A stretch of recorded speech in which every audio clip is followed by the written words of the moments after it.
Mahmoud, somewhere on the Mediterranean Sea, 2015, 11 days from home. The cold water was like a slap in Mahmoud's face. Before he could think, he gasped, sucking in a mouthful of the dark Mediterranean Sea. He tumbled backward, head down in the murky water, his arms and feet thrashing, trying to right himself. Something else, someone else fell on top of him, pushing him deeper down into the water. He choked, coughed, swallowed more water. Bodies tumbled into the water above him, beside him, below him. His knee struck something hard and sharp, a rock, and he felt a cold flash of pain that quickly disappeared into blind, senseless terror. He was drowning. The rubber dinghy had burst against the rocks, and he was drowning. Mahmoud kicked, paddled, flailed. His face came out of the water, and he gulped down air, and then a wave washed over him again, and he went down. He kicked his way back to the surface and fought to keep his head above water. "Mom! Dad!" Mahmoud cried. His yells were mixed with the screams and cries of the other passengers who made it back to the surface. All around Mahmoud, survivors thrashed and gasped, swamped by the choppy waves. There was nothing left of the dinghy. The engine had dragged the rest of it down. Mahmoud saw something bobbing along the water, glowing. A cell phone. It was still sealed tight in its plastic bag, the air in the bag keeping it afloat. Mahmoud swam for it, ducking a wave and pawing the bag into his arms. The glowing phone screen said 2:32 a.m. "Help! Help!" Mahmoud's mother sobbed, her voice recognizable in the chaos. Mahmoud spun, oriented himself, and frog-kicked his way through the waves toward the shape he thought was his mother. He picked her pink headscarf out of the swirling pandemonium and saw that she was fighting to lift something up out of the water. Hana. Mahmoud swam to his mother. Hana was crying. She was alive! But it was all Mahmoud's mother could do to keep the baby and her own face above the relentless waves. One or the other of them was going to drown. Mahmoud put his arms around his mother and tried to kick her and Hana both to the surface, but half the time he felt like he was dragging them down with him. "Fatima! Mahmoud!" he heard his father cry. Mahmoud turned to see his father with Walid in his arms. "The life preservers are useless!" he roared, his head appearing and disappearing behind the waves. "They're fakes!" Fake? Mahmoud was furious, but his anger quickly faded. Every ounce of his energy was focused on kicking, swimming. If he stopped, he and his mother and sister would drown. There were other people around them, yelling, searching, fighting to stay afloat. But as far as Mahmoud was concerned, his world was 4 meters round. Where did they go from here? How did they get out of the sea and onto dry land? They were lost in the stormy Mediterranean Sea in the middle of the night. Their dinghy was sunk, and though it had run into rocks, there wasn't any land in sight. They were going to die here, all of them. Mahmoud breathed in seawater through his nose and hacked it up. He fought to breathe, the waves lapping over him, and rain and spray still lashing his face. But his baby sister's cries refocused him. He could not lose her. He couldn't lose any of them. They came together in the water, Mahmoud and his mother and father, all of them helping Hana and Walid and each other stay afloat. Other families and groups did the same, but eventually the little groups drifted apart from each other, none of them knowing which way they were supposed to go. All they could do was stay on top of the next wave, the next wave, the next wave. "Kick off your shoes," Mahmoud's father told them. "Anything to lighten you." Time passed. The rain stopped. The waxing moon even peeked out from behind a cloud. But just as quickly it was dark again, and the cold wind and the salty spray and the swelling sea still tormented them. Mahmoud's legs were numb with cold and exhaustion. They felt like 2 lead weights he struggled to lift and churn to stay afloat. His mother had been quietly sobbing for what seemed like forever. Her arms no longer held Hana above the water, but just on top of it, like she was pushing along a tiny barge. Mahmoud's father did the same with Walid, trying to save his strength. Hana had gone as quiet as Walid, and Mahmoud wondered if they were still alive. He couldn't ask. Wouldn't. If he didn't ask, he couldn't know for sure. And as long as he didn't know for sure, there was a chance they were still alive.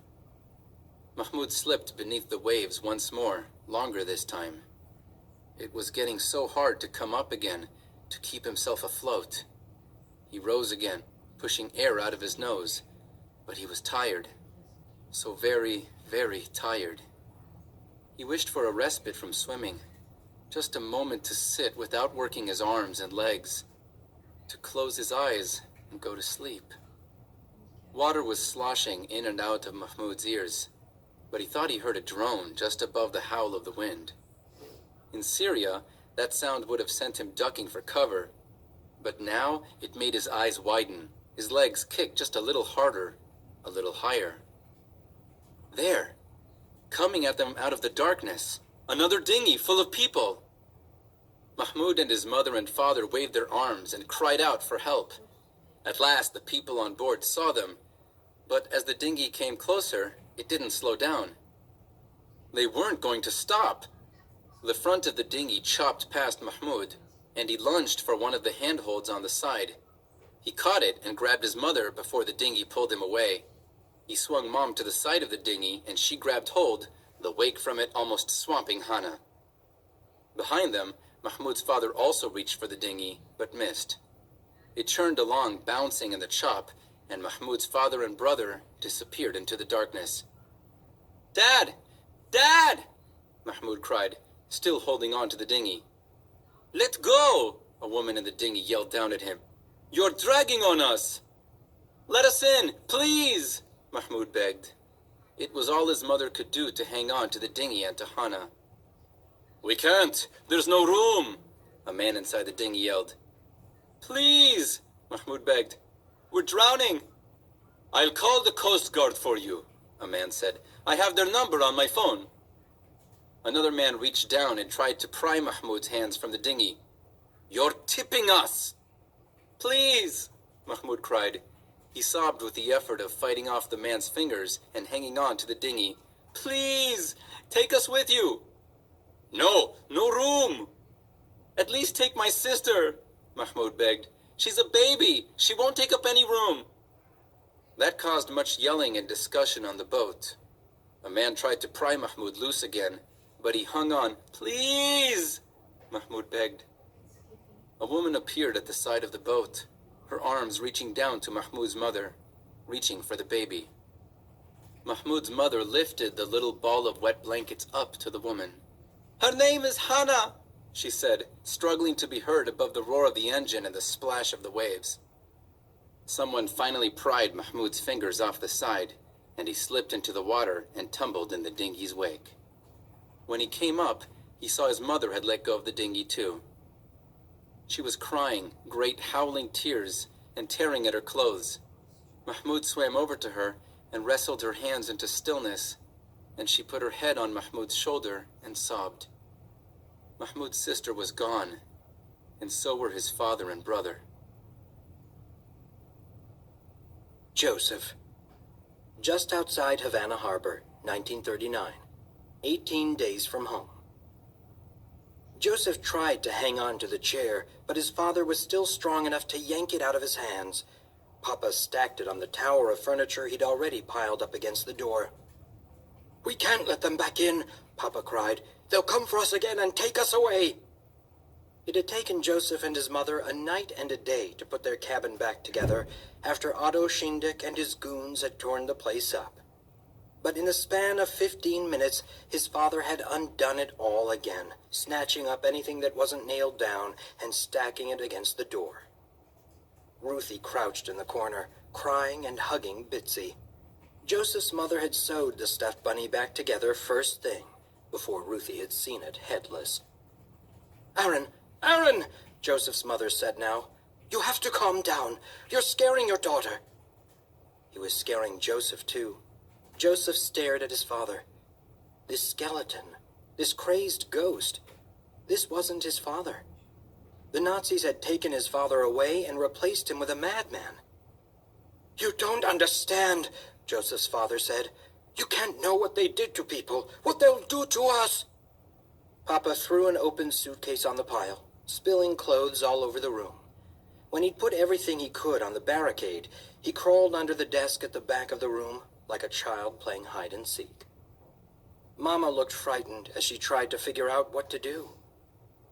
"Ruthie," she said at last, "put your swimsuit on and go to the pool." "I don't want to go swimming," Ruthie said, still crying in the corner. "Do as I say," Mama said. Ruthie pulled herself away from the wall and picked through the clothes on the floor for her swimsuit. "Joseph," Mama said, low enough for just him to hear her, "I'm going to go to the ship's doctor for a sleeping draught for your father, something to calm him. I'll take Ruthie to the pool, but I need you to stay here and watch your father." Papa was still curled into a ball under the desk, rocking and muttering to himself. The idea of being here alone with him filled Joseph with dread. "But if the doctor knows he's unwell, they might not let us into Cuba," Joseph whispered, desperate to find some reason to keep his mother with him.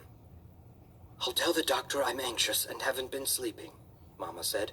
"I'll tell him the draft is for me." Joseph's mother helped Ruthie finish putting her swimsuit on, and together they were able to pull the haphazard pile of furniture far enough away from the door to open it. Joseph's father, who had been so set on building the barricade just minutes before, was so lost in his own mind he didn't even notice. Joseph didn't know what to do with himself, so he started to put the room back together. Papa stayed quiet and still under the desk. Joseph hoped he had gone to sleep. Mama came back within minutes, and Joseph felt an immense sense of relief. Until he saw the dull, panicked look Mama wore, and he got scared all over again. She stumbled as she entered the cabin like she couldn't remember how to walk, and Joseph hurried to help her to one of the beds. "Mama, what is it? What's wrong?" Joseph asked. I told the doctor the sleeping draft was for me," she said, her words slow. "And he made me take it right there." "You drank it?" Joseph said. His mother's eyelids fluttered. "I had to," she said. After I told him, couldn't let him know Aaron was really the one who..." Mama's eyelids closed, and she swayed. Joseph panicked. She couldn't go to sleep. Not now. How was he supposed to take care of his father? He couldn't do this alone. "Mama, don't go to sleep." Her eyes jerked open again, but they had lost their focus. "Your sister," she said. "Don't forget. Your sister. She's at the pool." Her eyes flickered closed again, and she rolled back onto the bed. No, Joseph said. He tried patting his mother on the cheeks to wake her up, but she was out cold. Joseph got up and paced the room, trying to think. With his mother asleep, he had to watch his father every second. Joseph glanced at him under the desk. Papa was quiet now, but the slightest thing could set him off. Joseph couldn't go for help anyway. If anyone knew his father was unwell, he'd be barred from entering Cuba. But Joseph also had to go get Ruthie at some point and make sure she got dinner and was put to bed. Suddenly, Joseph was the man of the family, the only adult in the family, whether he wanted to be or not. "Have you ever seen a man drown?" Papa asked in a whisper, and Joseph jumped. Joseph wasn't sure if Papa was talking to him or just talking, but he was afraid to answer, afraid to break the quiet spell his father was under. His father kept talking. "After the evening roll call, they would choose someone to drown. One every night. They would tie his ankles together and his hands behind his back and tie a gag around his mouth, and then they would hang him upside down with his head in a barrel, like a fish, like a big fish on the pier, hanging upside down by its tail. Then they would fill the barrel with water, slowly, so they could enjoy the panic, so they could laugh. And then the water would rise high enough to cover his nose, and he would breathe in the water because there was nothing else he could do. He would breathe in water like a fish. Only he wasn't a fish. He was a man. He would thrash around and breathe water until he drowned. drowned upside down. Joseph's breathing stilled. He caught himself hugging Ruthie's stuffed bunny tight. Every night they did it, and we all had to stand and watch, his father whispered. We had to stand and watch, and we couldn't say a word, couldn't move a muscle, or we would be next. Tears rolled down Joseph's cheeks. He thought about how he'd treated his father at the Cuban doctor's examination, how he'd made his father believe he was back in that place where he'd seen so many awful things. I can't go back there, his father whispered. Can't go back. His father closed his eyes and put his head between his knees, and soon he was asleep. Joseph sat with his sleeping parents until the cabin started to get dark, and he couldn't put off finding Ruthie any longer. He would just have to be as quick as he could. Joseph left the cabin and found his sister splashing around in the pool with the other kids. Joseph asked the steward to bring their dinners to their cabin tonight, and as he led Ruthie back, he congratulated himself on surviving his first day as an adult. Until he opened the door, and his father was gone. Joseph dropped Ruthie's hand and got down on his hands and knees to search under the beds, but his father wasn't there. He wasn't in the cabin at all. No, no, Joseph cried. He shook his mother, begged her to wake up, but the sleeping draft was too powerful. Joseph spun in the room, trying to figure out what to do.